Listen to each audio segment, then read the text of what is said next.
Should they go get a veteran quarterback to compete in camp? I don't think that's the wisest course of action, and part of the reason is you need to get Osweiler those reps. Wait. Do you mean a once veteran, Peyton's done, or do you mean right now? No. In case, I think you mean in case something happens. Yeah, in case. I mean, are you committed to Brock Osweiler if Peyton Manning gets hurt? He's had a 3-year apprenticeship. You would hope he's ready, right? Exactly. I mean, at this point, he's getting more practice reps now. There is timing with him, and some of the younger backup targets. I mean, guys like Virgil Green, Cody Latimer, C.J. Anderson, who's a starter now but was a backup. They've worked with him for multiple years now. So there's a familiarity there. The quality of veteran quarterbacks that's out there, it's not great. I don't necessarily think you're going to find anyone better than Brock Osweiler. I think if the unthinkable happens and you have to play an extended period without Peyton Manning, your best bet is probably just to ride Osweiler right through the bumps and see how he does and gamble that he improves. My final quarterback question. I think both of you are surprised that Tim Tebow is back in the league. Just not a Tim Tebow. Oh, I had to put money in the jar. Thank you. Michael Vick. He's out there. I'm not talking about the Broncos now. Oh, you've answered the question. You don't think it, but is somebody going to bring Michael Vick in? It wouldn't surprise me because I was thinking about this with 2-point conversions. And theoretically, if you could find a quarterback that could get you up to 55% on 2-point conversions, which is actually right where Peyton Manning is the last decade on 2-point conversions and plays from the 2-yard line, that if you went for 2 every time, it would be worth 7 more points to you over the course of the season than if you had a league average kicker kicking from on the 33-yard PAT. So wouldn't a Boy, you've 2-point? Done the math. You've done the math. I actually did do the math on this.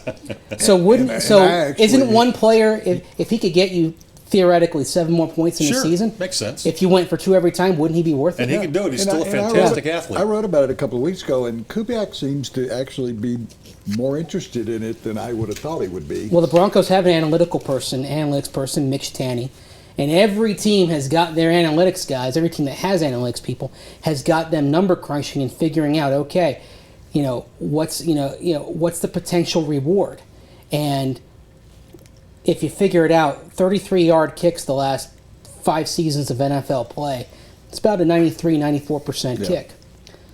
And 2-point conversions league-wide in that same time are 48%.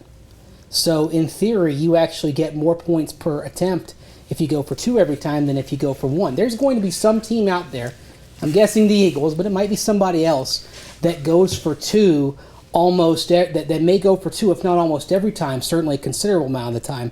I don't think they'll go for 2, say, when they're up 8 and they need that 1 point to get to 9. But I think you'll see some teams that go for 2 often, and the Broncos may do it more often than people expect. There was a famous coach in the NFL who we've had he's been on our shows the last 2 Super Bowls. He's a winery guy now. Dick Vermeil actually came up at UCLA with the system that every coach uses, and I kind of compare it to blackjack. You and I play blackjack, and I count cards.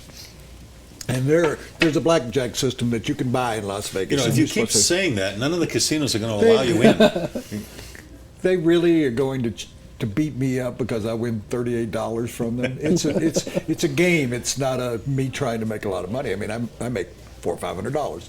They really care? Like they're going to close down the casino and take me in the back like in the movie 21? No, it's not going to happen.